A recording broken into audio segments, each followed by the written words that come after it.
Hi everyone, welcome to Living La Vita Loco podcast, a retro gaming podcast for some of your retro gaming needs. My name is Faz. And I'm Rich, and I've forgotten my notes. Here we go. There we go. Good. All good. Cat gangs. Rich. Sure. Cat gangs Yep. are a thing Yes. on my road. Right. You're a cat owner, I am. and cat gangs are a problem for me. Only recently, the last 2 weeks since we last podcasted, I've noticed there's like a big gang. Like I'm talking like 7 cats under. I mean, I keep on adding a cat every time I speak about this. Sally, it started off with 4, but there's definitely about like 6 or 7 cats under this car. And Under the same car. Same car, Right. and I want to know, because that must mean they're hanging out and being cool with each other, and they've got the loudest meows, and they are just going off at all hours, but they're all hanging out together, and I'm concerned about cat gangs. Right. Sunset in a cat gang yet? Gang of 2. Oh really? Oh, cat. Like she has a cat friend. Oh really? That's who cool. Has recently started coming over and like sitting next to a cat flap and calling for her. Wow. Like actually meowing through the door to see if she can come out and play. Come out and play. I don't know. Well, I was going to call it Tiggy Buzz Off, which is what. Sure. Why not? What's it called? Where you? I have no idea what you're talking about. Yeah, exactly. A kid's game where you play, bases or whatever. Right. We call it Tiggy Buzz Off in Carlisle. That's Okay. And Cool. so you just go knock for your friends to do it, and that's what's happening to Sunset. Someone's coming say, "You coming out to play?" Yeah, and I wonder if it's safety in numbers as well, because there's this massive other cat that I always have pegged as a bit of a bully. So theoretically, cat gangs are a thing, Right? By the sound of things, and it sounds like I'd equip Sunset with some sort of blade, maybe just in case to. I don't think she needs that. She's gobby. She'll be the one that gets everybody else into trouble. So hashtag Drive January is done. So hashtag Feline February, If you like. Yeah, Sure. If you like, why not? How about hashtag I was going to say fighting, but I fucked it. So fuck up February. that would probably be better. So fighting February. Well, we might not do it all the way through, but we're going to be doing some fighting games tonight or some brawling games. I don't know. Well, I do know what the difference is, but you're more au fait with fighting games and what the difference is between the games that we're playing tonight versus your traditional fighting games, if you will. So we're going to be looking at sort of, I guess, 3 what I'd call, or class in my head as brawlers. So we're going to look at PlayStation All-Stars Battle Royale. We're looking at Nickelodeon All-Star Brawl 2 and Super Smash Bros. Ultimate, which is funny because it doesn't have the word brawl in it, even though the previous one did. One of them did at some point. Yeah, one of them did. Is there a line drawn between what you think that kind of game is versus a fighting game? Is there a purity to? Yeah, these involve platforms. Okay, you're more likely to have to jump and do some platforming. Right. Okay. Fair enough. Navigate and or stay in the ring. So I tend not to call them brawlers. I tend to be one of those people that call them like platform fighters or whatever. All right. Okay. There's a minimal difference between the two, but yeah, for me it's that platforming. I only really call them brawlers because they all seem to call themselves brawlers. They all have the word brawl in. Yeah, that's fair. I don't think there's like an official distinction on that front. Yeah, I don't think we need to brawl about what it's called or not called particularly. But for me it's the platforms. Yeah. So like Smash Bros, you might get those bonus stages where you actually start on the left of a stage and have to work your way to the right. You're not going to get that in a quote unquote traditional. Do you get any platforms at all in any more traditional fighters? Not that come to mind besides things like Virtua Fighter where you can get a ring out and stuff like that, or you might have a stage transition, but it's not like that kind of, if you imagine Super Mario or something like that where you're jumping between floating nothingnesses and ledges and all that kind of stuff. Yeah. You don't get anything like that really comes to mind, but I'm not exactly an expert. Okay. I'm just I'm the expert in the room. Expert in the room, exactly. Yeah, in the room of 2, which matters in the cat gang of 2. So, are the platform fighters? Is there anything prior to the first Smash Bros that kind of existed? I'm trying to think that if there's anything else other than these franchises that I've kind of seen that are purely games. I know. In fact, you sent me something the other day about multiverses, which is kind of like the online battle royale. So, and there's quite a lot it of was like Warner Bros. One or something like that, wasn't it? there's quite a lot of battle royale brawling ones that is in. So what's the one I played? Is it Brawl? I can't remember what it's called now. And like the free to play type ones. Yeah, there's quite a few of those. I'm just trying to think that what was the first sort of one, and maybe it was Smash, the initial Smash Bros. In my head, it always was the one on the N64, but yeah, I don't know if that existed in a vacuum and just kind of emerged and there it was, or what. Not sure. Steeped in its own lore. Sure. Smash Bros. Why not? So, how do you want to do this? How do you want to sort of talk about this? Because we've both played a little bit of PlayStation Battles Royale on our PS Vitas. I played Nickelodeon All-Star Brawl, and then we both obviously will have played at some point quite a significant amount of Smash Bros, which I imagine, with it being the third best-selling Switch game of all time, I'm sure a lot of people have played it as well. So probably, no, they've just been buying it in bulk. Statistically, it would suggest they have storing it away. Just boxes of the thing. just look, check out my Smash Bros. Room. It's got 6,000 copies of Smash for no reason whatsoever. So, should we start off with PlayStation All Stars Battle Royale? Sure. It's technically the oldest of all the games. I mean, 13 years old now out of those three. Smash is 2018, and Nickelodeon All-Star Brawl 2 is 2023. So that recent? Yeah. Jeez. Yeah. I know. Quite contemporary in all those. So All right. Well, yeah, let's do it that way then. Cool. Released by Superball Entertainment. This was their only console game. Funny that. Yeah. So the only other game that they released was a mobile game called Cuddlefish. Cuddlefish. Yeah. Which I like to think in some weird alternative universe, it's just like, instead of a brawler, it's like a cuddler. Like, it's just to go around cuddling people. Cuddle them up. Yeah, I didn't look any further into it than that. Yeah, I kind of enjoy not knowing. Yeah, sorry. I prefer the speculation. So I think it's a bit weird because, so when this fell on its release, it came out in 2012, and it was Vita and PlayStation 3, and it was in between cycles of Smash Brothers games. So it was the Smash Bro for the Wii. I forgot the name. Is it Melee? I can't remember now. And then that might have been Brawl. Either way, the Smash Bro for was GameCube. Yeah, for the Wii, and then for the Wii U. So you kind of had a period of time where this fell in the middle of it. And it felt like PlayStation really did it quite dirty by giving it to a developer that didn't have any track record whatsoever of console games and had one mobile game called Cuddlefish. It sounds more like Cuddlefish when you say it with real disdain, but yeah. Yeah. Either way. Either way, this game could have been massive, and when I looked at best-selling games on the Vita or best-selling games on the PlayStation 3, it was not that.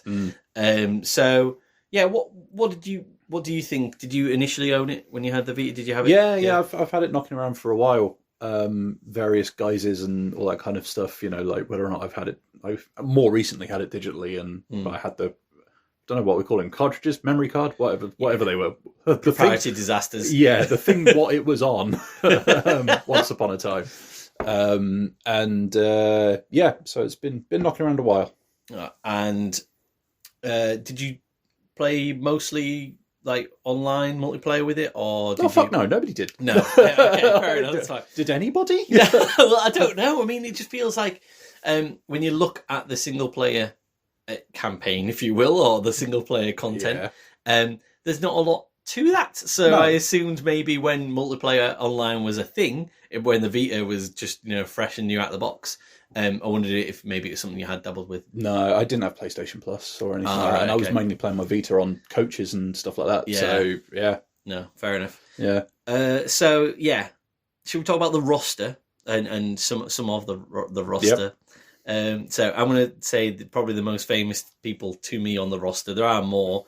And if you want to pipe in with anything you think that I've missed at all, that you think I should deserve a bit more, but I will try.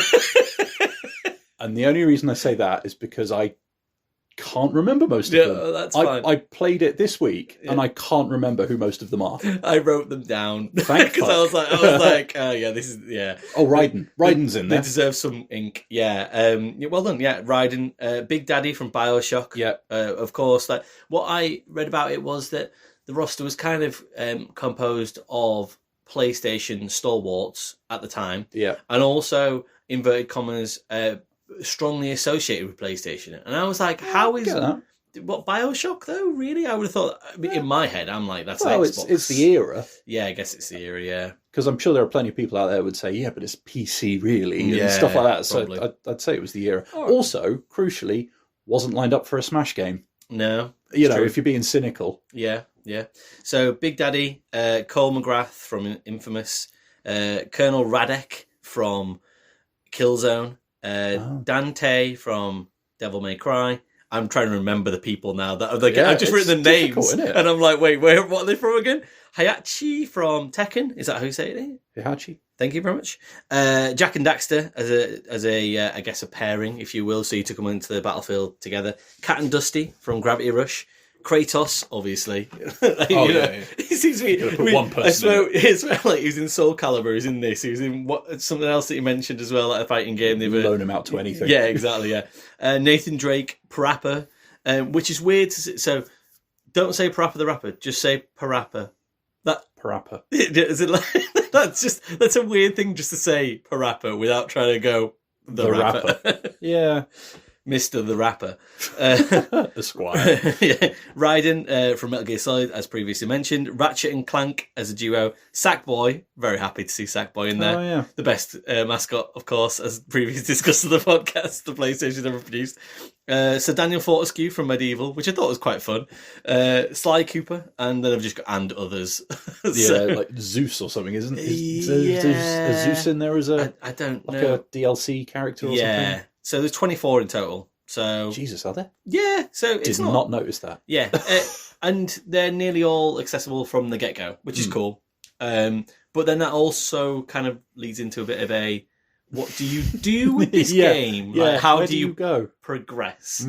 What do you think of the game? I don't think it's terrible. I think it's pointless. I think it is utterly pointless. Like, so progression wise, you can you boost your levels and then occasionally get little characters that you can unlock to float around you and cheer at the start of a fight. I think that's maybe. about it. The extra characters, certainly on the version that I was playing, were all locked behind DLC rather than anything you could actually unlock yourself. The combat itself, like, very sort of Smash Bros-esque, but I quite liked. So there's I guess a key difference in the mechanism in this game. That I quite like it, but also it's kind of flawed as well. So I guess that you fight for AP points, which I guess are action points. And if you strike people and give them a blow to the noggin, which is how they definitely describe it in the game, then you gain AP points. And then you get to a certain level, and effectively you get an AP level. Now, when you've, I guess, maxed out your AP level, your bar at the bottom, then you can do a kill move, and that's how you get kills, and that's how you end up scoring points, which is fine, except if you perish or effectively fall off stage or anything like that, then you lose all of the AP you've built up. So you can get to a point where you can get up to like 2 AP level, and you can get up to 3 AP and get like a finisher, which is like an incredible move, like a final smash. But you could also get yourself up to like 2 AP and then lose it all because you fell off the stage like a dumbass, which has definitely happened to me. So it felt a bit like a nice way to get to a different mechanism from Smash Brothers, but also it was a bit flawed in that you could definitely just lose everything all at once. It was all or nothing, basically. I think it is probably the most pointless mechanic I've ever come across in a fighting game ever. Like, I'm not going to sit here and pretend to have played every single fighting game ever, but certainly in what I have played, I just, like, going back to it, let me start that again. At the time, it was fine, right?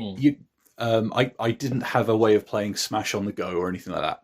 Going back now, I realise with many more hours playing other fighting games since. I really didn't used to play that many of them when I was playing this before. Okay. Having now made a point of sitting down and learning how to play them and appreciating the intricacies and how they sit together, for me, that motion of hitting stuff, building up that meter, and then basically just pressing R to trigger a move to erase an enemy feels like the laziest friggin' payoff to all that hard work. Like there's no comeback from it. You can duck some of them, you can get out of the way, sure. Like you say, there's a slight element of risk reward, but at the same time, it feels so flat. You're just building up this meter and then just pressing R. And that just feels so empty to me now.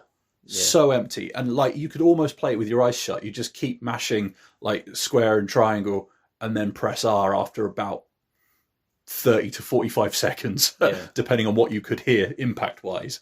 I guess I didn't hate it as much as you then. But probably now that you've said that, it is quite empty and hollow. But at the same time, like some of the, I guess I'm going to continue to call them violent smashes because that's what they kind of are, really.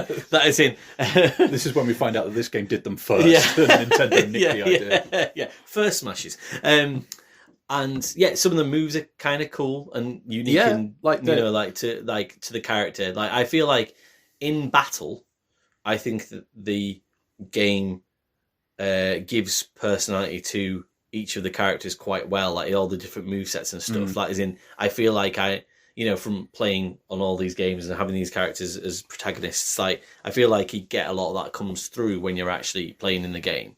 Yeah, I get that. But I think for me, like, without wishing to go too far down the Smash Bros route at the moment, like you can do those sort of smash attacks, those specials, those finishes, what have you, in different directions. Yeah. For one thing. Yeah. That alone gives you like 3 times the number of finishing moves, and if you're not using a right stick to just like quickly tap one out, as it were, quickly dash one out, then you're actually having to, like, there is an element of skill involved in the timing of the stick movement and the button press, which you just don't have with, I've already forgotten the name of it, All-Star Battle thingy jig. This is going to work out well by the end of the podcast. Like, so they're all-star battle thingy-jigs. Yeah. What did you think of the presentation of the game? It does look quite good for the Vita. I quite liked how a lot of the stages would have that kind of mashup element going on. So, you'd have the, Parappa the Rapper stage suddenly getting invaded by big stompy robots. And Mr. the Rapper Esquire. And all that kind of stuff. The thing was that, like, for me at least, it always felt like when you're going through that relatively anemic single player like run, I would frequently get stages appearing in a very similar order, or if not exactly the same. And so even that didn't really help that feeling of deja vu, and like the kind of lack of variety in what was going on. It was 15 stages. So was it? I know, it didn't feel like it. No, I saw. It really didn't. I think the Parappa the Rapper stage just seemed to constantly be there. I saw the mix. So it was the Patapon mix with, I think maybe it was Kratos, because I'm sure there's like a Zeus sort of character in the background. Oh yeah. And I was like, and I saw that one so many times, and I was just like, why is it like? Because I was impressed by it, and I was like, it's great, and the Patapon come on and stuff, like, when things are going well for you, which is very clever, but. Yeah, and I think I saw a resistance sort of slash.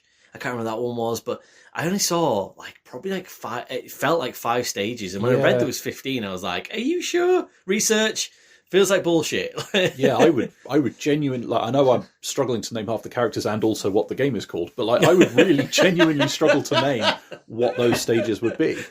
And like I said, I agree. I think the presentation in battle is really good. Like, as in, and the only kind of Vita feature that I saw attached to it that different from the PS3 version, I guess, would be that when you have to pick up weapons, so they do have random weapons, you have to touch the screen, which is annoying.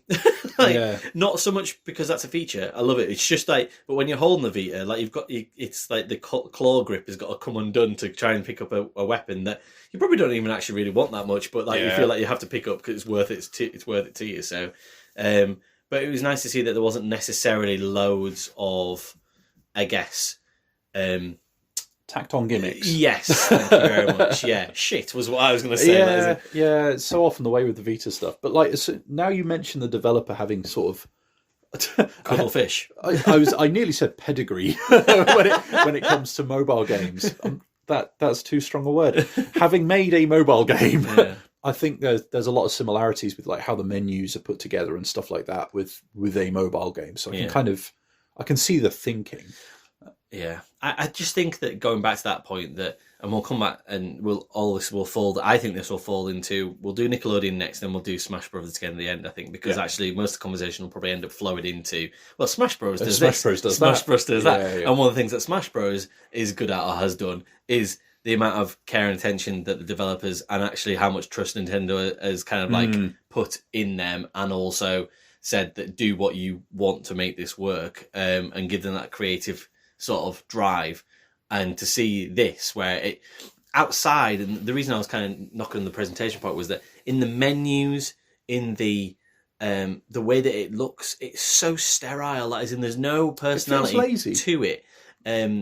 Whereas you get that in other games, and certainly the other two games that we're going to talk about, that is in, I think you get it in both those games, sort of even in the menus and things, you just get a particular feel for what this kind of game should be. And in this, it just felt like I was in some sort of medical waiting room, waiting to be punched by Raiden. It just like, it did. It felt like a Hideo Kojima like fever dream. Like it's just sort of like, so yeah, and that. Even though it's not part of the game, put me off a bit. Like it put me off kilter. Like I didn't feel at home in this game until I was in the battle, and even then, it wasn't brilliant, as we discussed. Yeah, and like what gets me about Smash Bros is that somehow, despite all of these like disparate elements, it all kind of hangs together nicely. Like they try and come up with ways of explaining why everybody is in this universe, or you know, all that kind of stuff. Whereas for this, it just feels like it's literally thrown together. Yeah. You know, that, oh yeah, such and such is here from Thingy. You know, Thingy, don't you? You know, Thingy. And you're just like, oh, cool. Smile and nod. Yeah. Well, that was, it's also like, is in, talk about the single player part of it. The plot of which is like, so it is presented to you in, I guess, just stationary, like sort of screenshots of a person. Oh, sort of right. Like, and then it's just a voiceover. Then you are having fights. Yeah. Yeah. Like, and so I came a cropper on that first time because my wife was using the telly to play Mass Effect. Oh, right, okay. So I was playing it on mute. Didn't have any subtitles. No. So when I was trying to go through the story mode, I just had a load of still shots of Raiden. Yeah. Oh, I played Raiden too. Looking against a moody, dark sky, no other scenery. Yeah. And then I was just fighting. I was like, right, okay, well, I've missed a trick here. So I put the subtitles on and watched it again. I was like, oh, I haven't actually missed anything. No. It is basically the same. Yeah. I mean, the plot being that you kind of fight each other for zero reason. It's just dumb as fuck. Like, as in, like, it didn't make any sense. Like, you end up fighting Polygon Man at the end. Polygon Man being a failed North American mascot for the PlayStation. Like, as in, and it just, I don't understand why they thought that was a great idea to think, well, actually, everyone really knows this person that is an evil entity in the PlayStation universe. It's Polygon Man. Dive into PlayStation's rich heritage. Yeah, and you kind of just get, this is, I think it's a wider conversation we don't have to have now, but I think that is just something that we've spoke about, we've touched on it loads of times probably before, but you kind of get it where with Nintendo and even Sega that don't even have their own consoles anymore and stuff, Xbox and PlayStation are still really trying to find their heritage almost because they just don't have a long one. So therefore, they struggle with that. And it's really, really obvious in this game. Yeah, I just have no nostalgia for any of the characters that were in it at all. And, say a hypothetical world where you're able to get a Crash Bandicoot in there or something like that. And I'd say, or a Spyro. Yeah. And you're kind of looking at something that's got a little bit more spark to it, but it just seemed like everything was too focused on like PS2 and PS3 era, And even then, like it just doesn't hit the same. It just doesn't. I've seen on 23rd of April in Leeds, there is a PlayStation orchestral, I guess, thing, my Bobby, at Leeds Arena. Right. And the tickets look quite reasonable. When I look at what songs and games they're advertising as, come and see these PlayStation games, I'm like, oh, brilliant, I can't wait to go. That'd be great to talk about the podcast. It'd be great to talk about together with my friend Richard. It'd be great to go and have fun and really enjoy ourselves. Maybe we should go together. And then I look and go, everything's PS5, PS4 era. Like, there's nothing like, and I'm not saying that isn't amazing quality music and stuff, but I really hope for the sake of the going audience that they throw in, like, they try and do a Parappa the Rapper with that, and a guy comes in like dressed like an onion. Like, I want that it just give you more, and that's what needs to happen. That's what needed to happen in this game more, was just more interjections of just some sort of personality. So the one that comes to mind immediately as the obvious, why the hell did you not shell out for the license, is Cloud. Yeah. From Final Fantasy VII. Yeah. Like, why on earth? Because he wasn't in Smash at that point. No. Correct me if I'm wrong. No. He might have nearly been, soon to be. But, like, I kind of get the impression that they were trying to put this together as, like, a kind of cheeky cash grab. Like, we'll try and, like, trade off the Smash Bros. Vibe, make our own one, see if it works. But if you're not going to shell out for the characters, then, like, what's the point? Yeah. Like, what are you doing? And it just feels like they picked low-hanging fruit. And even then, kind of not low-hanging fruit that I want. Kind of manky. Yeah, it's just the banana started going brown, right? Yeah, it's just like, oh, cool. Like, Haji's here. And then you go look at what they did with him in, like, Smash Bros. Or maybe not him, but, like, a bunch of similar characters in Smash Bros, which we will get to. And it's like night and day. Yeah. So, should we just say our score at the same time for this, and then just see what comes out of that? Okay. So 1, 2, 3, 4. I'm willing to knock it down to a 3. Yeah. It was. It had its moments when you were actually fighting and battling, but so technically, I thought it was okay. I know you obviously said you had real problems with the AP system and the way that worked, but I thought in terms of when you were just going, mono fighting 4 players on a screen, for example, and the arena was doing the cool things that it can do, it was, serviceable. But in terms of how I felt about it, like you said, it just left me, is bereft too much of a strong word? Empty. Empty. Numb. It's just something about Smash Bros. Is able to spark a feeling. Quite often joy. Quite often joy. And this just doesn't. No, fair enough. I'm going to try and inject a little bit of joy in your life now. Good luck. That is it. So, have you played Nickelodeon All-Star Brawl? Nah. No. Right. And nothing would make me want to do that necessarily, apart from the fact it was on Game Pass. And I was like, oh, it'd be really cool to try out something a bit different from PlayStation, Nintendo, and just something that is a generic sort of, an all consoles sort of situation. It's 2023, and a 2D platformer, just like this platform fighter, like you said.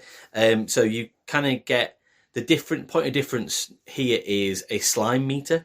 So that is right. Yeah. So, and as you build up your slime meter by attacking opponents in certain ways, and if you attack them correctly, you get more slime, and then you can actually use slime like to basically power up your attacks further. Okay. So, and that is that is on your shoulder button. I think it's the L2 button, for example, or whatever control of your choice. So you can kind of by comboing and being a better fighter, you get to build up more slime and use more slime. If you get your slime meter to the top, guess what? Final slime smash. That is in. So there is something about it that if you aren't good enough, then you will enjoy this game. I wasn't necessarily good enough. But to be honest with you, even that just sounds like a step above in terms of like the thought that went into it. Yes. Compared to PlayStation thingamajig. By the fact that you can spend some of that meter to power up your attacks a little bit. Yeah. Like, that alone would have made a huge difference. Yeah. So this is so it's developed by Fair Play Labs, and it's their second Fair Play Labs. Their second Wasn't shake. that funny? You underestimate how funny I find things. So their second game, the first one didn't really get too well reviewed, but this one seemed to be quite well received critically. So I was interested in it. So roster, depends how much you like Nickelodeon or have liked Nickelodeon in the past. So I have a real affinity for Nicktoons from the early 90s because I was lucky enough that my dad really wanted Sky to watch the rugby league, and so we got Sky, which is great, when I was and I was really shocked to see the Sky as an entity in the country, like it's been in the UK even. It was like 1984 or something it began to exist. And no, like I couldn't believe it, and it was like I thought it was like the massively like new thing in like 1992. It was like so. But anyway, so yeah, Nicktoons back in like 1993, for example, like they used to have like a shutdown. It's sort of like be 6 p.m. to like 7 p.m. and like you'd have things like Rocko's Modern Life. Have you ever watched Rocko's Modern Life? No. Highly recommend it. And things like Angry Beavers and Doug. Have you ever watched Doug? No. So we never had Sky. No, well, this is the thing. And these are some things that people will have missed out on. Actually, the Nicktoons early on, like especially the sort of later ones, like Rocko's Modern Life is a bit like probably a kid's Beavis and Butthead. Like he has a dog called Spunky. Like so it's just like it is quite like it definitely opened my mind that I could basically on a night time sort of I guess like back probably like 1995 even that is, and so I would on a night time get to watch Rocko's Modern Life, The Simpsons, Buffy, and wrestling. Do you know what I mean? That was kind of like for being like sort of 7 years old and stuff like that probably made me the man I am today. So yeah, definitely had something to say for it. So there's a lot of SpongeBob in here. There's in terms of characters, SpongeBob, Mr. Krabs, Patrick.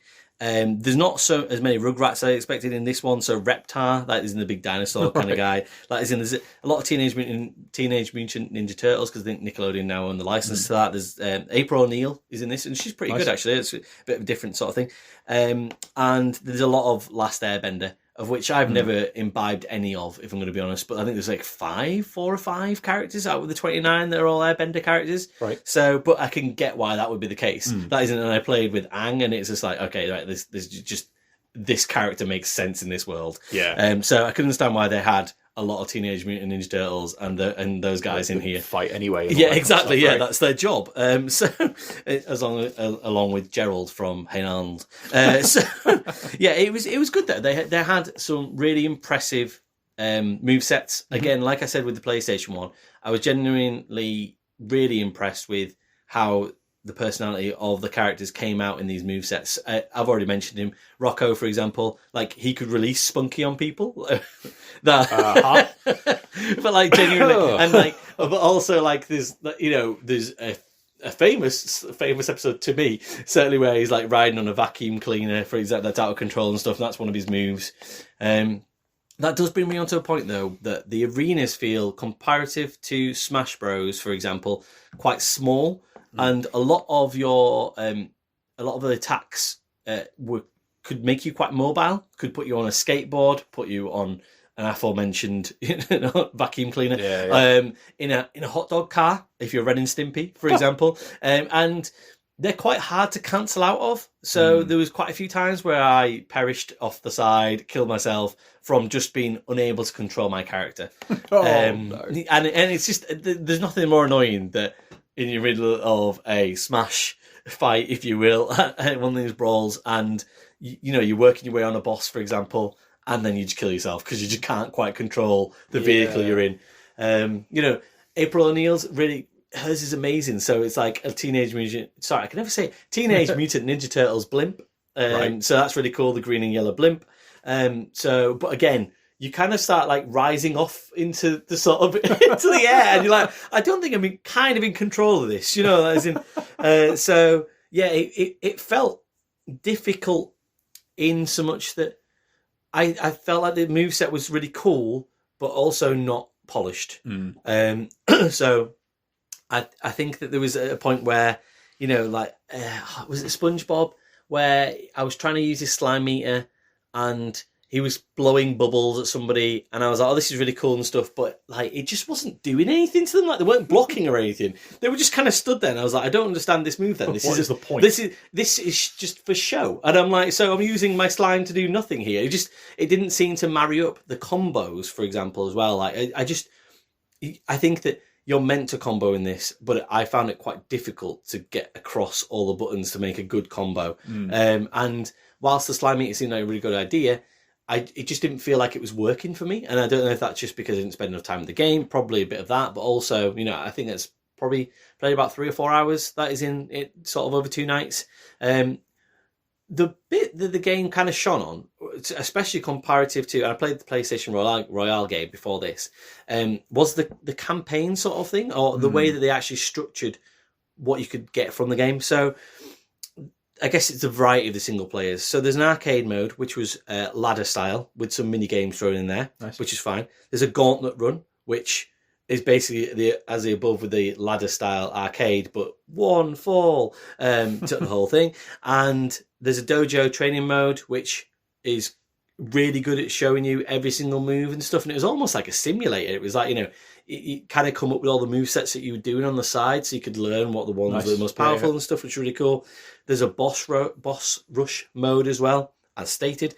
And then the campaign itself was a roguelike. Which is so very much roguelite, like as in, you would go into each battle, and they all kind of varied. So you go against like Shredder, for example, but then the next one would be like, oh, defeat these 35 weird fish coming at you. That is in a certain time period and stuff. Fish. Yeah, exactly. Yeah, defeat this development company, and there was just lots of different challenges, and the way that they did it was, like I say, with the roguelike situation, you'd get 3 or 4 in, and then you'd earn some splat points effectively, and then you'd die. And it'd be like, all right, okay, you're back to the start, you're back to this hub, which is actually a really cool interactive world. Where, like not much to it, but way more than what's in PlayStation. A bit more thought has gone into that. Exactly, yeah. You could travel around this little land and sort of buy things from the shop, whether that was skins or and all in-game currency, not, there is DLC that you can buy, but also it's never really thrown in your face. That is it. It's more intimated that actually you should probably just use the currency in the game to buy skins, but also useful, you can buy perks for the next time you go for a run. So you would lose those perks every single time, but you get more splat points, and obviously you get further in the game as well. So I never completed a run on the campaign. I found it quite tough, and considering you would think that this is probably aimed mostly at children, it actually was quite professional in its setup for a campaign for being a roguelite as well. So you could tell that it had been thought about seriously, and it was really well done. And I was super enjoying that. And I'm going to dabble a little bit onto the Smash Brothers sort of thing here. Probably a bit more than the campaign in Smash Bros. So, which we'll come on to in a bit. I just felt like I had a bit more about it. So, in terms of the roster depth, the personality, and that campaign and the content and stuff, yeah, really, really good. It just felt like it kind of got a bit lost sometimes in the technical side of things in the actual arena itself. Yeah. And I could see what they were trying to do. And it's almost like a passable imitator, I think, of Smash Brothers. If your Smash Brothers cartridge broke, and you had a Nickelodeon All-Stars Brawl 2 like disco cartridge lying around, you'd do worse than playing it. Do you know what I mean? Like, and so, it's 6 out of 10. 6 out of 10. Yeah, and I had a pretty good time with it. What combination of the words that keep popping up is this? Nickelodeon Nickelodeon All-Stars All-Star. Nickelodeon, not stars. Whoa. Nickelodeon All-Star Brawl 2. All-Star Brawl. Important to do, I guess, decipher the 2 as well, because I think the first one wasn't great. So Nickelodeon All-Star Brawl 2. Yes. Right, it is on the spreadsheet. Hooray. So, Super Smash Bros. Ultimate. Yeah. 2018 by Bandai Namco and Sora, whatever that is. The Smash Brothers people. Do you want to talk for a little while? Go for it. Tell me about Smash Brothers. Latest one in a storied franchise. And yeah, like, I think the thing for me that always comes to mind is just how much care and attention seems to go into that roster. And like they've always had good rosters, and then as time has gone on, they've just added more and more bangers. Yeah. And so, like you say, 2018, like I came to it quite late, but I was still there for, I think it was the second of the season passes came out and kind of coincided with a lot of the pandemic lockdowns and stuff like that. And it was one of those things that really pulled me through it. Yeah. Was just getting involved in that kind of rampant speculation about who this next character would be and whether or not we finally get Doom Guy and stuff like that. So yeah, I got a lot of cherished memories of it. And Smash Bros in general, like I've played most, if not all of them. And certainly a couple of them, like myself and my friends, would just spend hours on these things. To the extent that going back now and, you know, having played a bit of the PlayStation, whatever the hell it was called, game, and then going back to Smash Bros. Ultimate, you're just like, yeah, like that move list as a good illustration of how you can make it so that each character has the same inputs, but with very different outcomes, is exemplary. And I can see why a lot of more modern, quote-unquote, proper 2D fighting games are taking similar approaches, and all that kind of stuff. And it's accessible, and it's fun, and it remembers to be fun. Yes. And it carries a long way, I think, to the extent that, because I would always play as Marth. Like, Marth is my guy. I always play as Marth. Yeah, assuming he's on that list. And I waded back in this time, and like I think I must be like somewhere north of 20 hours playing it or something like that over the years. And I was just like, what is going on? I can't get these smash attacks out. Like this is totally off. Like my timings are off. He's not doing what I want him to do. And I said to my wife, like, right, I'm gonna dig out Melee because I know I can sit in front of a GameCube and Smash Bros. Melee, and it will take me about a minute to get muscle memory back in, and I will get my timings down, and then I can go back to Ultimate and check to see if it's Ultimate that has changed the timings, or if it's me, or if it's something else. It took me 30 seconds on this occasion to get my my timings back in and start like getting into the groove again with Marth.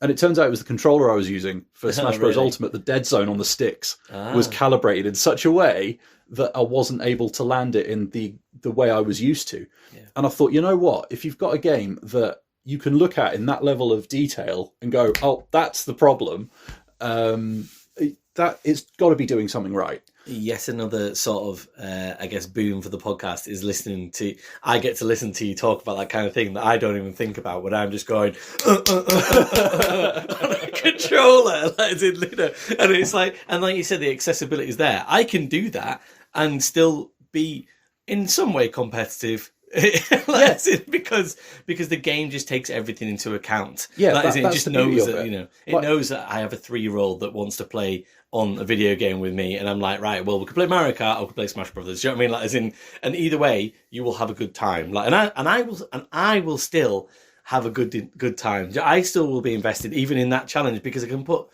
another 6 CPU there on level 9 or whatever and get my ass kicked. And then my 3-year-old's there, you know, crushing my head in as well, like jumping in, you know, like taking care of business also. But that is the fun of it. And it's, you know, the variety of options you've got for setting up those fights as well, especially compared to PlayStation thingamajig, again, counts for a heck of a lot because you have so many ways you can play it. And yeah, like you know, just thinking of the kind of the technical side of it, you know, like competitive Smash is ridiculous, right? And you can get like ridiculous custom controllers and all this kind of stuff for it. And, you know, there are plenty of people that there used to be a debate about whether or not it was like enough of a proper fighting game to be called a fighting game and go to tournaments and stuff. Like, of course it fucking is. Like, of course it is. It's just different. Yeah, you can get good at Smash, and because I have had my ass handed to me so many, even though I've played, you know, hundreds of hours of Smash Brothers, and I'll go into an arena and just get owned by someone online. I'm like, oh yeah, I get it. But what I really like about it is that you have that, and then they put in like Ryu from Street Fighter, and you can do the fucking Street Fighter inputs if you want to. Like, they are there for if you care that much. just go and play as a fighting game character and do the inputs. And the fact that it accommodates all that.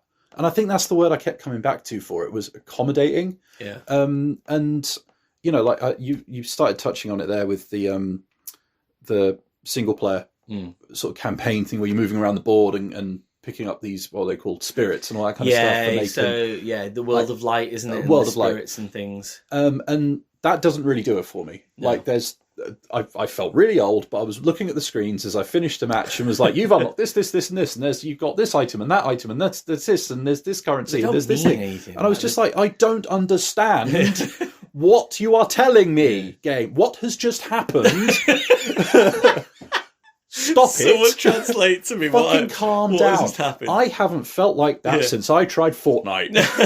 I kid you not. That's exactly the same thing, isn't it? Where you kind of get all these battle passes and stuff nowadays, where it's like, you've just unlocked these 17 different things, and I'm just going to flash up the screen at you and freak you out. I don't know what you're talking about. Stop it. But the point is that I could leave it there. Yeah. And there was still a hell of a lot of game to go. And I dug around the menus. It was like, lo and behold, they've got a classic mode in there. Yeah. Where you go through, you have the sequential fights, you have a couple of bonus bits to break it up and all that, just like back in the day. I was like, oh shit, I'll just stay here then. I can do this. Yeah, this is the part I'm allowed in. This is my happy place. But even then, like you said, they almost they have got to this point now where they segment the game really, really well. That is in that landing screen that we spoke about, the poor presentation on the PlayStation and then the pretty good presentation on Nickelodeon. The landing screen of Smash, you know where to go. You know where to go to find the thing that you're good at and that you enjoy doing.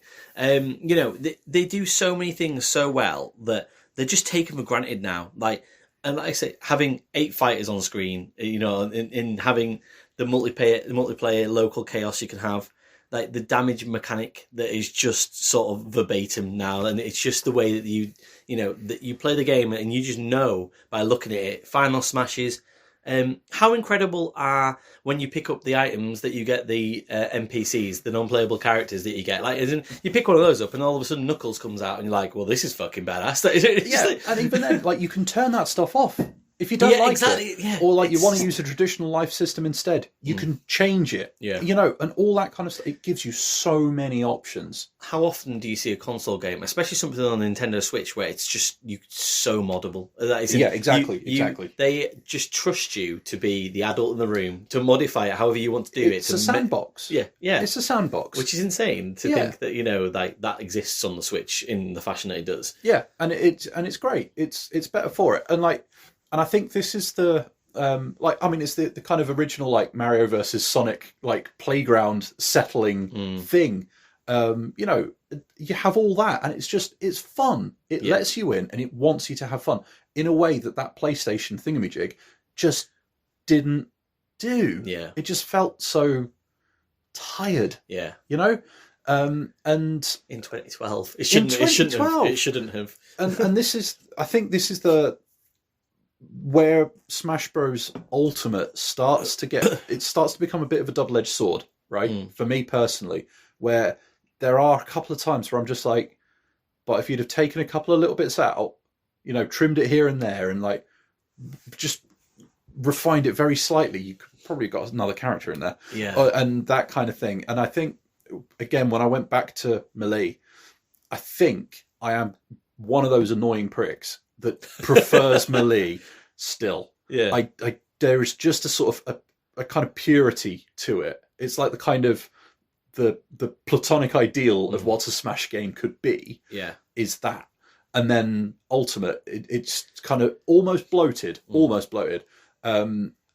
However, I can't fault it for giving you those options. And we are talking about the finest of margins here for where that sort of World of Light bit, if it wasn't giving you as much in the way of quote-unquote rewards that you'll never use and don't understand, if it had just taken some of that stuff out so it felt a little bit less like a mobile game. Well, yeah, that's it. It's like a mobile RPG, isn't it? Yeah. It's like, and you kind of, and almost like, I'd say that the core player, that is not what you're there for. You can get them elsewhere. Yeah, exactly. Like there was some bits in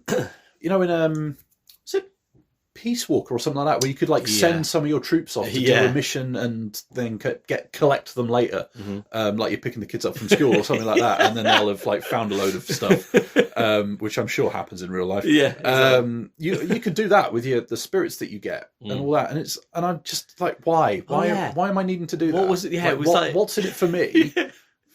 Send them to like the Pokemon nursery to like level up or something. Yeah, it's like, well, I could hang on to him and keep the stat buff, and then it just felt like it was they giving were too deep in their feelings about that. it was giving me things to do that I didn't even care about, and it's those sorts of bits that if they got jettisoned, I would be absolutely fine with that. I'm especially after playing Nickelodeon, I'm of the belief you have to have a strong single player game in these games. I think, despite being multiplayer focused. I think you're right.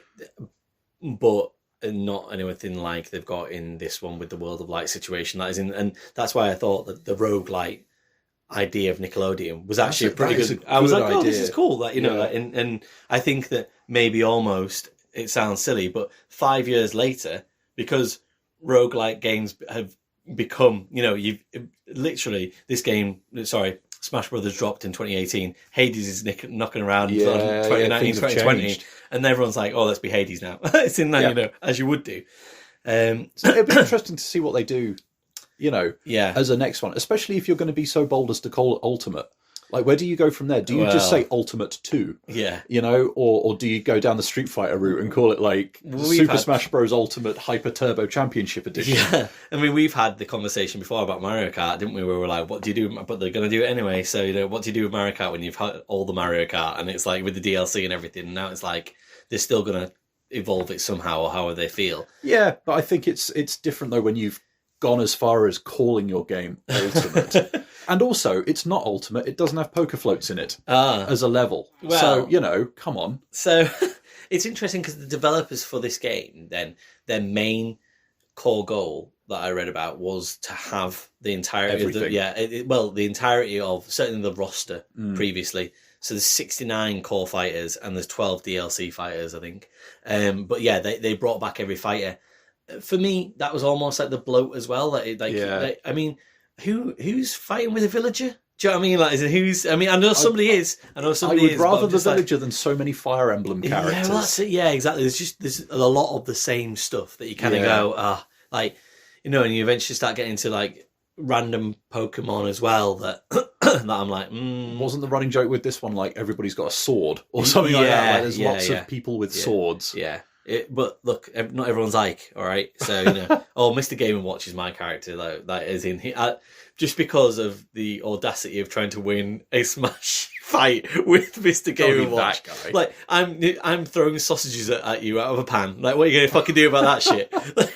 But then deflect it, roll behind you, and then hit the hell out of you. Yeah, well, obviously, and that's why I'm not very good at Smash. But, like, as in, I like his little, the random move you get, like, he's got, I guess it's a flag, or is it a hammer maybe, where you can get up between 1 and 10. Number. Yeah, and that's just fun. Do you know what I mean? Like, because you never know what's going to come out. Like, you kind of go, a 2 or a 10, brilliant. Like, so yeah, it has all the right amount of chaos. Yeah, that I want to have, and I think so. The ultimate sort of word for me, that maybe not how they had it, but certainly for me, it's the ultimate local multiplayer.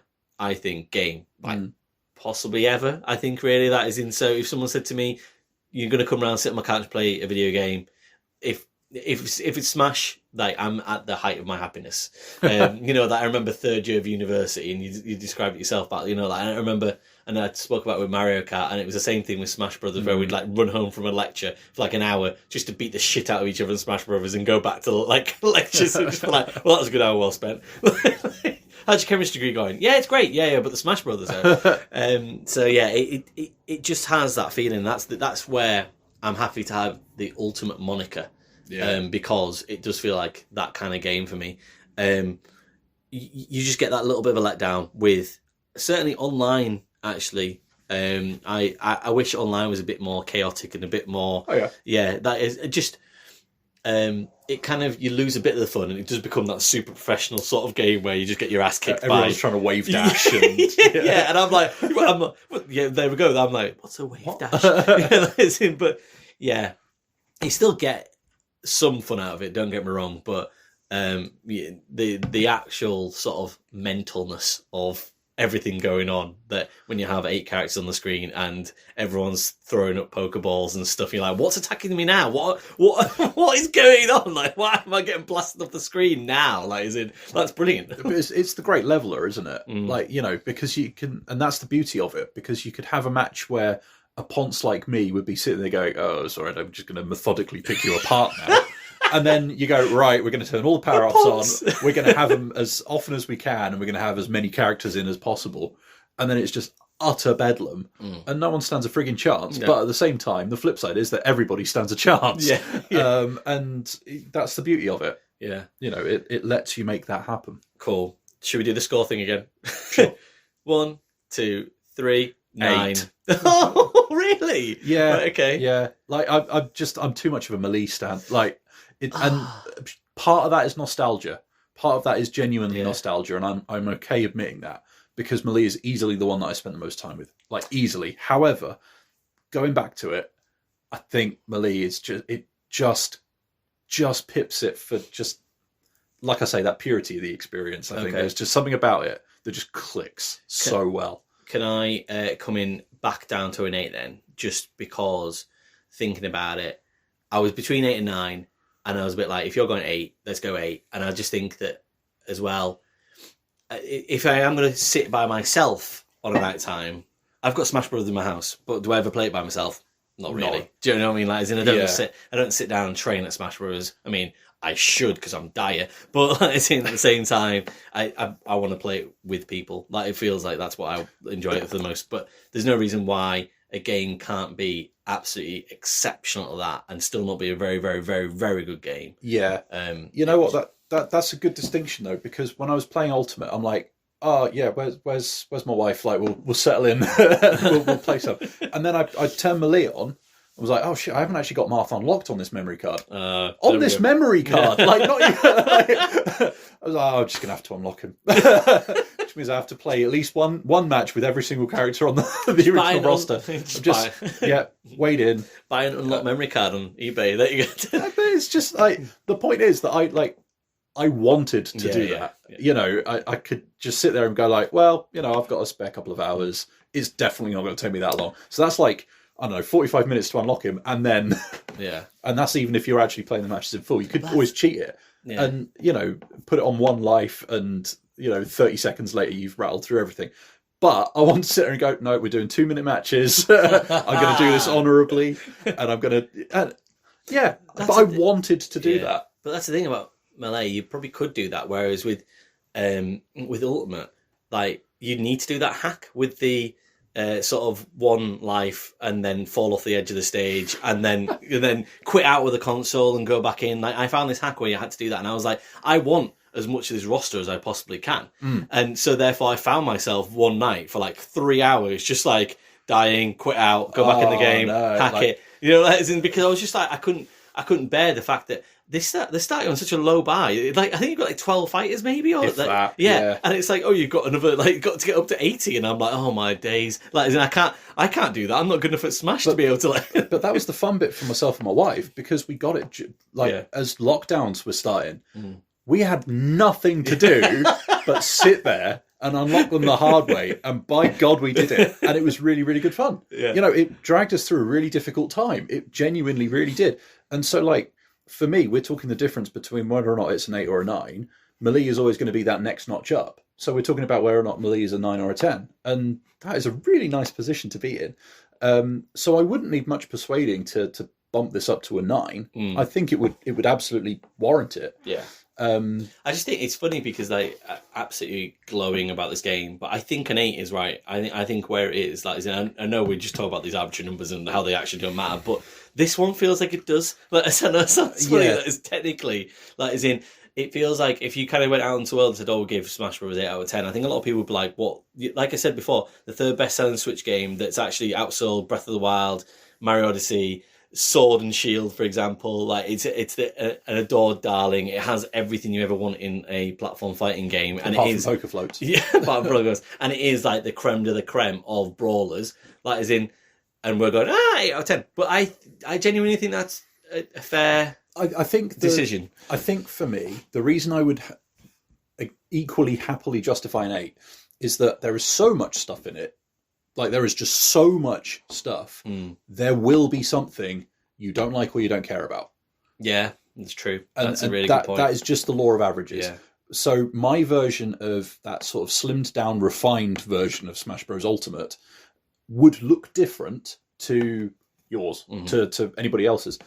And that is simultaneously its greatest strength and a little bit of a flaw, I think. And it's just that there is that little element of bloat that is creeping in. So I can imagine that, when they do another Smash Bros, because they would be stupid not to, right? Yeah. It won't be this. It's whether or not they double down and go even bigger, and it starts to get a little bit too bloated. Do that, like? You get all the characters that didn't make it from the PlayStation thingamajig. You put Master Chief in. Something like that would be a huge, huge win. Yes.